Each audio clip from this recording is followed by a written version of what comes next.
Hey, I'm on the edge of my seat here, back again with another brand new video, and today I'll be no damaging all the boss fights in Silent Hill 2. However, I have to warn you, this first guy is not a boss fight, it's just a basic tutorial enemy. But this game doesn't have that many boss fights, so I thought I might as well include him, and there's kind of this big dramatic sequence. These boss fight no damages were taken from my no damage video of the entire game, so please do check that out. This video is going to be more of an addendum.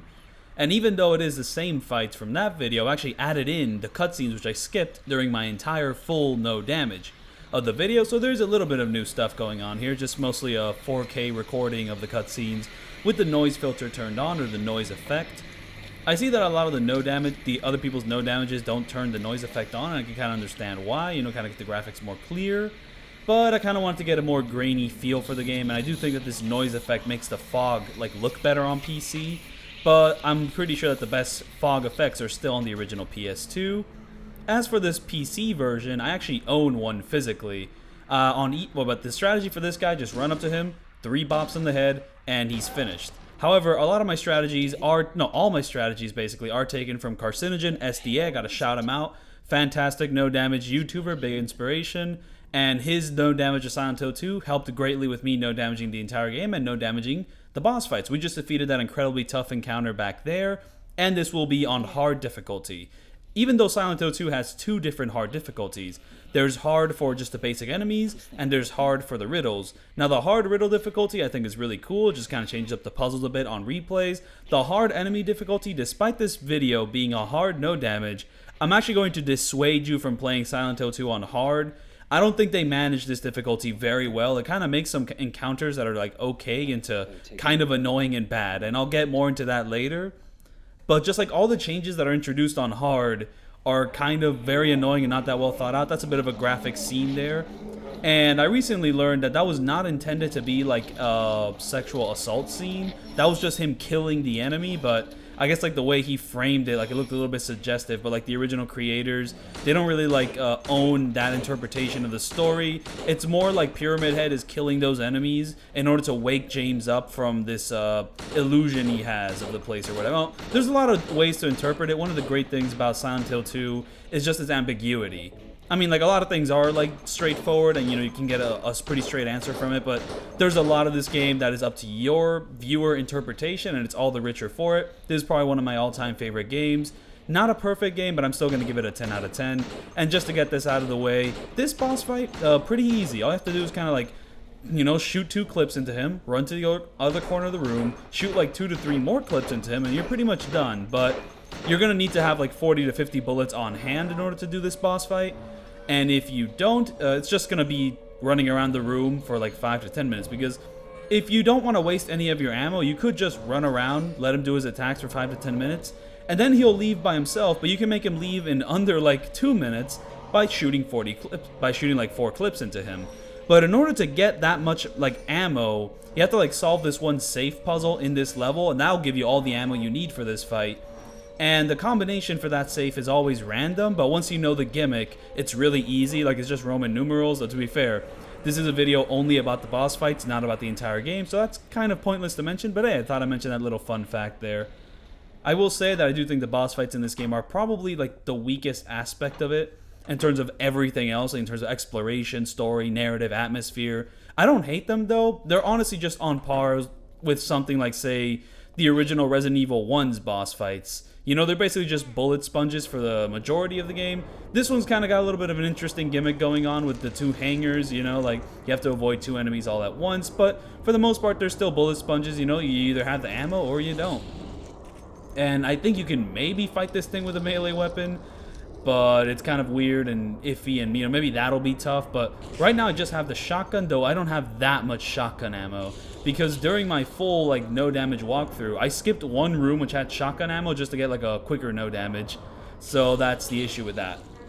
So let me go over some of the differences that you can run into on hard. And speaking of run into, whenever you run into walls, James will do this bumping animation, and I'm pretty sure that bumping animation was in the original Silent Hill 1, and no matter what difficulty you played on, he would always do that bumping animation. But this bumping animation in Silent Hill 2 only happens on the hard difficulty. If you're playing on normal and you run into a wall, you'll just kind of scrape against it. You won't fully do the bumping animation where James like puts his hands up. That's a hard exclusive thing. Another thing I heard about the hard difficulty is that I don't think it affects this boss fight per se. It honestly mostly affects like some of the final bosses.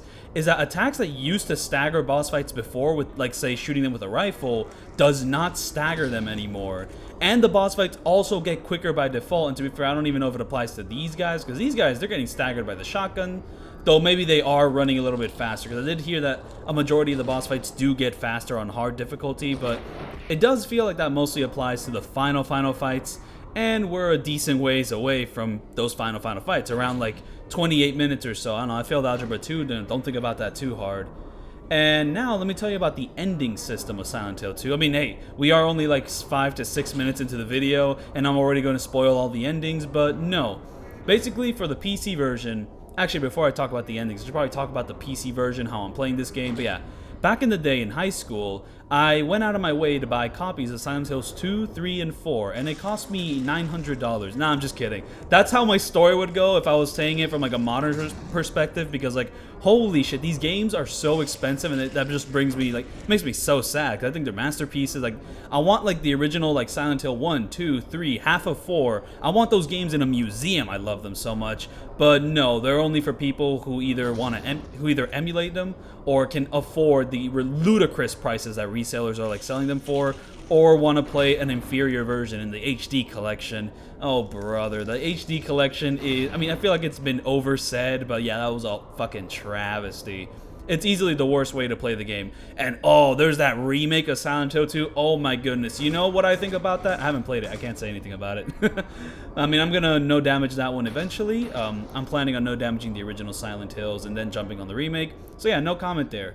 But actually, I'm gonna leave a few comments. From what I've seen, my eyes aren't exactly versioned to the remake of Silent Hill 2.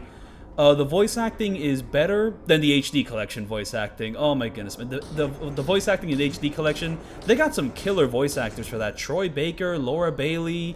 I mean, those are the two names I mostly know. They got like Mary Elizabeth, I don't know her middle or last name, who sung some amazing songs for Silent Hills 3 and 4. That's some of my favorite music in the franchise.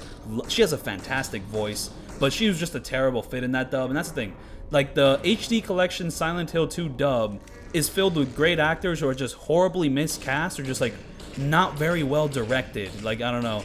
Because video games are a huge production, right? There's so many moving pieces along with films, TV shows. Like, I'm just thinking about Twin Peaks The Return. Like, there's so much behind-the-scenes footage of, like, the making of that show.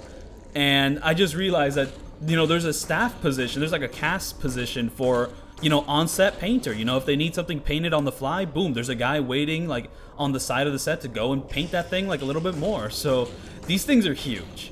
And I'm just thinking about, I forgot the name of it. I think it's maybe like ADR director, maybe like VDR director. I mean, I don't know too much about it, but there is someone like guiding the performances of these very talented voice actors. I mean, I'm like, Snake Eater had a really great one. Honestly, the Metal Gear Solid franchise in general just has really good voice direction. So like, even if like the actors aren't like right next to each other, they still have a bit of a natural like charisma, like standing next to each other, just because the direction is so good. And the HD collection, just the direction that these voice actors went in just did not fit the characters of James or Mary. And Eddie Eddie was very tragic. And then we have like the new voice actress for the child.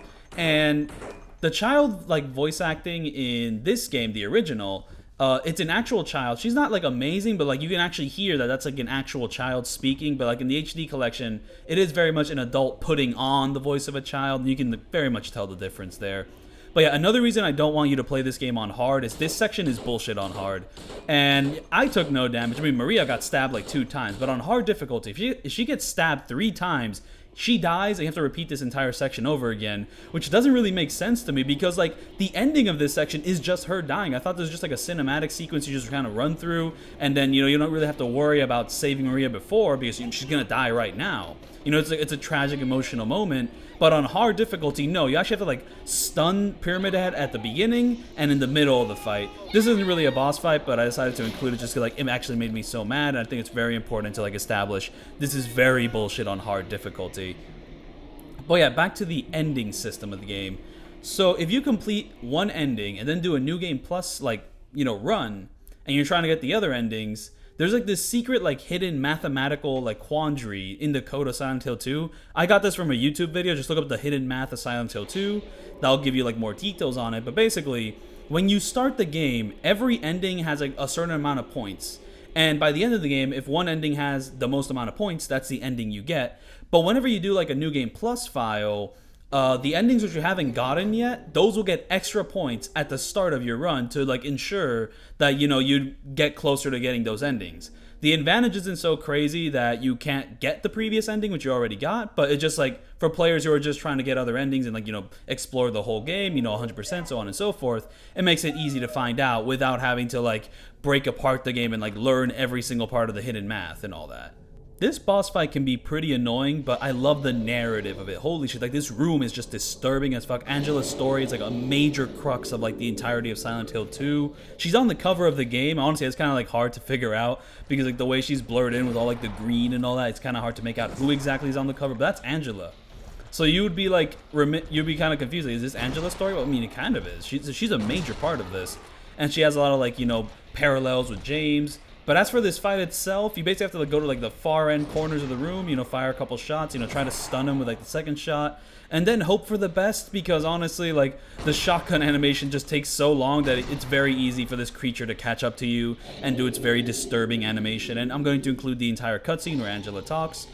But I actually want to go back to how I bought these games. So back in high school, I really wanted to play the Silent Hill franchise. I had a PS3. Well, I actually borrowed the PS3 from a friend, and I borrowed it for so long that now I just have it. You know, the friend just didn't really use the PS3 much, so I'm basically like using it the entire time. I'm going to be no damaging Silent Hill 1, 3, and 4. I'm actually planning on trying to do a sort of marathon of it on October, just to kind of get all the games out of the way and just experience the masterpieces, you know, showing them off in a no damage fashion. But I got the digital copy of Silent Hill 1 on the PS3. I played that, but now for Silent Hill 2, 3, and 4, I mean, I'm kind of stuck. I mean, I either have to get a PS2 copy or get a PS2 copy. The games weren't really on anything else. The PC copies were weird. I didn't really know how to emulate at the time. I was like, oh, emulation, my laptop can't handle that. I learned differently once I tried to emulate in Yakuza 1 and found out how easy it was. Well, how easy it was for how hard I thought it was. I'm sure it's still kind of hard, especially with how much harder ISOs are getting to get along the way with like companies shutting down like emulation sites and all that, so on and so forth. But so I was able to buy copies of Silent Hills 2, 3, and 4. And back in the day when I was in high school, a copy of Silent Hill 2 for the PS2 cost $40. Same with 3 and 4. So like I would like buying 3 of those games cost about the same as buying one of the games today, or like 3/4 of the price of buying one of the games today. It drives me nuts. It makes me sick. Yeah, no, I agree, Angela. So I got the copies, and I actually borrowed another friend's PS2 because he had it lying around, and that's how I was able to play Silent Hill 2. And, you know, it was an amazing experience. Really loved it. I replayed it over 6 to 7 times. Honestly, I think the amount of times I've replayed Silent Hill 2 is around 6, 7, or 8. I mean, including my no damage walkthrough here and like my walkthrough thing, so on and so forth. Just a lot happened there. I got to play Silent Hill 3. That was a fantastic time. Just really love that game. Honestly, kind of on par with Silent Hill 2. I think they have their different strengths, weaknesses. I'm giving Silent Hill 2 and 3 like a 10 out of 10 both. Really love those games. And then I played Silent Hill 4, The Room, and like the way it fucks around with you, like with first-person perspective, third-person perspective, is ingenious. That's some of the best scares in the franchise. That second half is brutally painful. Holy shit. Like making your entire second half just a backtracking like escort mission is kind of stupid. But fuck it. I don't know, man. I mean, these is a very talented team of developers like Team Silent. They've done amazing work throughout these first 4 games. Really love everything they contributed.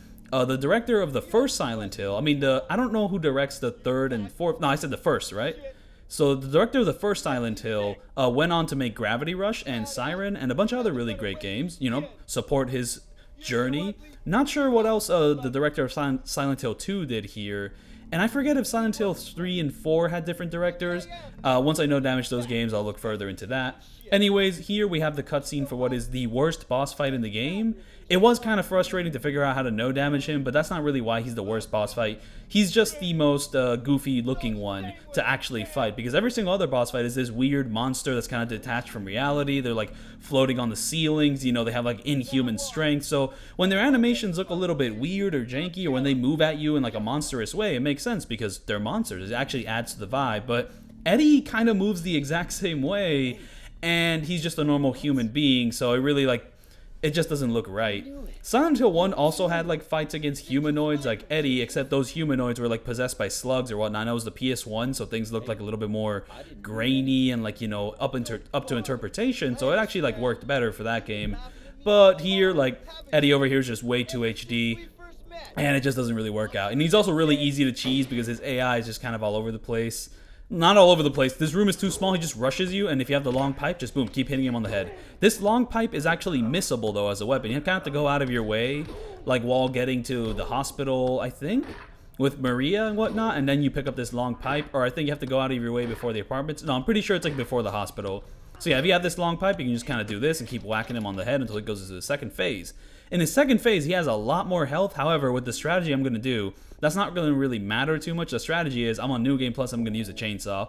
So if you're on New Game, I'm sorry, you can't use the chainsaw. Chainsaw is only a New Game Plus weapon. You have to pick it up in the map, like in the first like 5 minutes or so of like walking around in the overworld. It's somewhere there, you're going to hear it, but it's not going to be in your New Game. And originally, I was going to like no damage Eddie here by doing the Great Knife strategy. The Great Knife will show up in this video, don't worry about that. But it was actually harder than I was expecting. Like Carcinogen did the Great Knife strategy, so watch his no damage to figure out how that works. But it was actually a lot more random than I expected, and like the way I positioned myself, nothing was working out for me. While with the chainsaw, there's actually a very consistent strategy with it. So to be fair, it is kind of a New Game Plus weapon, so maybe it is already just overpowered like in general. And also, one of my favorite things about Silent Hill 2, maybe not one of my favorite things, but something which I was noticing and like appreciating, is that during most of the cutscenes, like you will have the weapon you have like equipped will show up in the cutscene, like in the in-engine ones, like, you know, the in-game ones, like the weapons will show up there. I think that's really cool.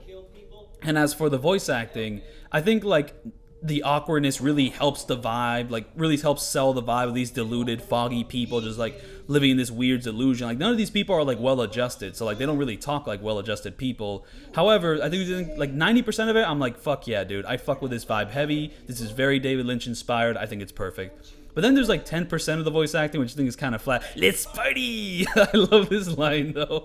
Oh, it's so goofy. I don't know. So yeah.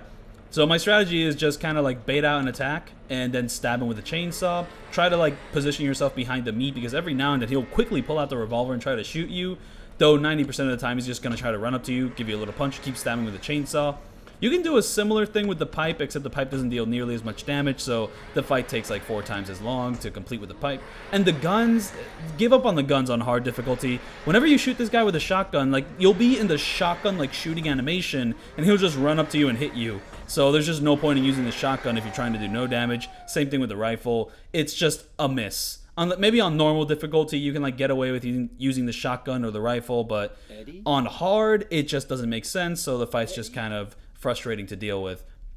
But yeah, back to acquiring Silent Hills 2, 3, and 4. So yeah, after playing all those games, I decided to return the PS2 and return my copy and gift my copies of the PS2 Silent Hills to my friend just for letting me like borrow the PS2. And I just, I'm not gonna get a PS2 ever in my lifetime, so I guess I'll just give you this PS2 back, and I'll give you these games for letting me play on the PS2. A gesture of good faith. Though I kind of want my copies back now that each of them cost like $140, but it's kind of fucked up to take away a gift, so I'm just gonna leave it at that. And thankfully, I actually technically do own Silent Hills 2, 3, and 4 physically, because on eBay, I got really, really lucky back in high school, and this is not a boss fight, this is just a boat, but I decided to include it just as a little, like, intermediary, just kind of make the video longer, because there's not that many boss fights in Silent Hill 2, so it kind of makes for a short video. And believe me, if you want more commentary, I would recommend checking out my full Silent Hill 2 No Damage.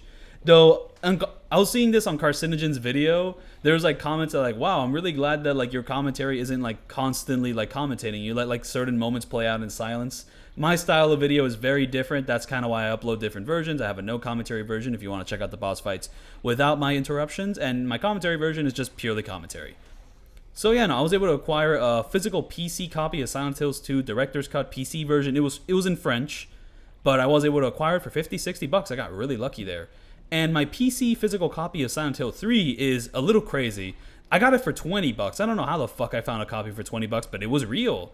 It was like the European like box art, so it's not like the goofy US box art of Silent Hill 3 where it's just like Heather's in-game models, like this weird, grainy, scary Heather. Really like that cover. It's a great cover, but Yeah, no, so I was able to get that physically. Silent Hill 4, however, I only acquired that like a couple weeks ago, and I actually dropped like 200 on it just because like I really wanted a physical edition of Silent Hill 4. That's for the PS2, not PC. Honestly, dropping $200 for the PC version of Silent Hill 4, not a great idea. However, I will have to say that the physical PC editions of Silent Hills 2 and 3 are not abandonware. And I have to really mention that because I've actually played and no damaged abandonware games before, like Splinter Cell Pandora Tomorrow. The physical PC edition of that game is abandonware. What does abandonware mean? It means that like even if you buy the PC game physically on disc and insert it into your computer and like install the entire thing, you still can't play it because for some reason the game has like some weird requirement which requires like an old computer or like an old website which doesn't exist anymore, and you can't play it anymore. Like in order to activate your copy of Splinter Cell Pandora Tomorrow, you have to like go to a website to get a code, and the website doesn't exist anymore. There are no more codes for the game, so the game just basically like is forever soft locked unless you crack the game. You basically have to pirate Splinter Cell Pandora Tomorrow to make it playable on PC. So there's literally no way to play it on PC unless you pirate. So what the fuck is Ubisoft gonna do? Like actually release the game on Steam or like on Uplay or whatever? They're not doing it, and it's insane because it's a fantastic game. Man, I really love Splinter Cell Pandora Tomorrow, and I would love if there was a legal copy of it available for PC. But there isn't. It's fucked up. It's an evil world we live in. However, I should say that the footage you're seeing now is not from the original PC version, because even though it's not abandonware and you could technically play it on like modern PC platforms, it's pretty fucked up. Like the sound will start glitching out because, you know, modern PCs have like a bajillion cores, while the PCs of like what the original release here only had one core, so the sound worked that way. So you have to do like a weird workaround to make the sound not fuck up, and the graphical like stretching and quality is a little bit messed up if you don't mod it, but thankfully there's this mod called the Enhanced Edition, which is just fantastic and basically like worked out of the gate. I just plopped it onto the game and I was able to use a PS5 controller to play this game. Anyways, when I said that like 90% of the voice acting I think is really great and like 10% of it's not that good, this is part of the 10%. He sounds like Derek he sounds like Ben Stiller's Zoolander. Wait, is his name Derek Zoolander in the movie? I actually forgot the name of that main character, but like when he shouts really loud to leave them alone, he sounds like Zoolander. Also, he kind of sounds like Trey Parker on South Park. And yeah, no, just I've always had that thought, and it just slightly ruined this scene for me, but it's still a really fantastic scene. And also like the fight coming up, actually getting to fight them head on, and like the music here sounds really fantastic. The music here is really reminiscent of like the Final Days theme and like the Legend of Zelda Majora's Mask, just a very like haunting melody. Just the music of Silent Hill 2 is just fantastic. Akira Yamaoka is insanely goated. And he also did all the sound effects and like just stuff like that for this game as well. This game has over 100 different footstep noises because they wanted to have a unique sound, and they definitely achieved it. Man, I love this game. This boss fight, not so much. I'm going to do a bit of a pretty cheesy strategy. I'm trying to like lead them around a bit, trying to like bait out the pokes, but still run away from the pokes, get into this exact corner, face them like this, get the great knife out, and basically from here on you have to get lucky. Like honestly, I failed this like 40 to 50 times in a row because like just no damaging this, it can be so dependent on the second pyramid head. Like sometimes he won't show up and he'll just like show up at the exact point where you're like in the middle of like doing an animation, and he'll just stab you before you're done with your animation. But like in a perfect world, you have to do this. And this is where the hard difficulty really like starts being bullshit. I mean, mind you, the most bullshit thing about the hard difficulty is that chase at the end of the hospital section. But right here, I'm pretty sure on normal difficulty, if you shoot them with a rifle, they'll actually get staggered. There's like a unique staggering animation where they just rock their heads back. So it's like, oh fuck, that's a powerful rifle round. But on hard difficulty, they barely react, they barely slow down, and they're faster too, which just makes this a pain in the ass to like actually fight normally. There is a strategy for it. Carcinogen actually found did a no damage strategy, which worked decently well on hard. It's just that it takes like 4 to 5 minutes, or 6 even, and it's very tedious. You have to like do a strafing strategy with like the 3D movement. You just hold down like the strafing button, just constantly running, kind of like rotating in a diagonalish format around the room, just constantly strafing around the room, trying to get into a very specific corner, maybe landing like 1 or 2 rifle shots, and then like just doing your business there. And it takes around 40 to 50 rifle shots to take them out. Rifle shots specifically, not handgun shots, not shotgun shots. I mean, the shotgun's pretty powerful. I mean, the rifle, I don't know if that's more powerful, but yeah, 50 rifle shots, and if you don't do it, then you're fucked. Anyways, here's my strategy for the final boss. I'm going to get rid of all my ammo And once I've gotten rid of all my ammo, I'm going to enter the final boss arena with 0 ammo. And the game is basically forced to like let you win after like running around for like 4 to 5 minutes. And that's how I know damage the final boss, because typically like other strategies are a little bit more like just harder to pull off, a little bit more inconsistent, because like this final boss is also affected by the hard difficulty.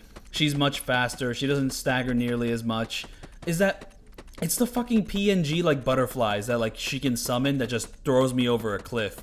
Because if she didn't summon the butterflies, this would actually be a very easy final boss to no damage. You just like bait out one of her like, you know, grabby slime attacks, like the one with this little snake hook thing.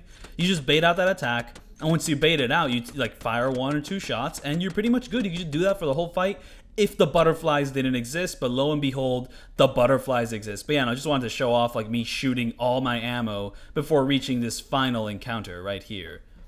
And yeah, the Enhanced Edition mod, very, very important for enjoying Silent Hills like 2, 3, and I don't know if they made one for 4. And I'm not going to play 4 on PC anyways. I'm going to be playing the original PS2 version.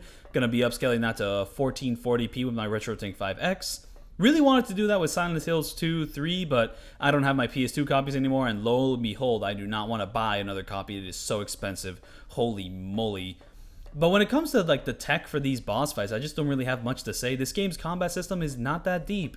It was just kind of made to put you in very stressful situations with enemies, put you a little bit like, you know, off kilter, kind of put you in the position of a protagonist who's not that great at fighting. You know, James is just not an action hero. He fights like a human being. You know, he swings that wood in an awkward human way, and it just adds a lot to his character. But playing it, there's not too much to it aside from survival. And in terms of surviving, there's just not that much tech to it aside from maybe like whether you're doing 3D movement or 2D movement. 3D movement is basically just the game's version of tank controls, where when you hold forward, you always go forward, but you can't technically go left or right normally. You just kind of rotate like a tank. But you do have strafing abilities, which lets you go like left and right on like your bumpers, or you can change it to the triggers, you know, whatever like works better on your controller there. You could play the PC version with keyboard and mouse, but why would you want to do that? Like, why would you hate yourself that much? Just like, you know, get the Enhanced Edition mod, get a controller in there, you know, and have some fun. But beyond that, I guess there is also the 2D movement, and for this specific boss fight, I will be doing the 2D movement because it's much easier to just kind of run around in circles, or well, more accurately, in squares with the 2D movement in comparison to the 3D movement.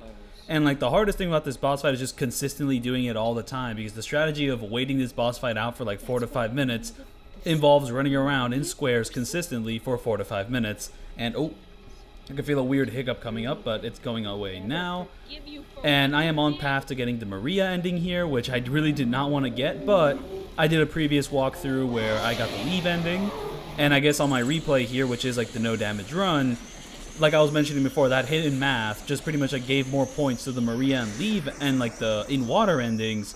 And I basically played in the exact same way, which I would play the Leave ending, but because like the Maria ending got more points, I eventually ended up getting the Maria ending, and I just was not expecting that. To be fair, I did not read Mary's letter on my no damage run, so I think that kind of affected things. And now we're just kind of running in circles with James. And it is 2D movement, and there's just not much more to say here. I mean, great little atmosphere here. The boss fight isn't as cool as the Pyramid Head one, but lo and behold, it's not as frustrating as the Pyramid Head one. Well, maybe it kind of is. But, I mean, if you play it normally, it'll still take a lot of time, because on hard, the health of the final boss fights is insane. Because, like, it's not just that they stagger less. It's not just that they're faster while also staggering less. They also have more health. It just feels like a very poorly implemented hard setting.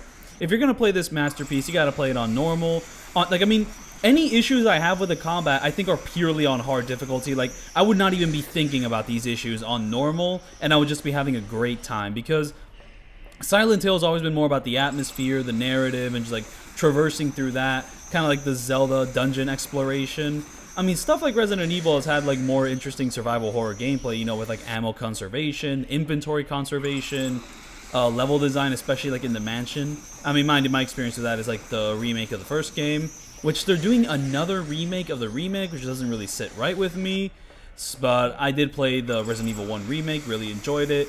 But Silent Hill has been a little bit more lenient. You know, you get more ammo, your inventory is infinite, and the levels aren't nearly as punishing as Resident Evil's levels. You kind of enter like these Zelda dungeons, you kind of like click on every single room, you kind of play this adventure game where you pick up the item you need, and then you go to a door that needs that item, and you just kind of shove it in there, and you just kind of keep doing that until you escape the dungeon. And honestly, that gameplay loop is really comfy for me.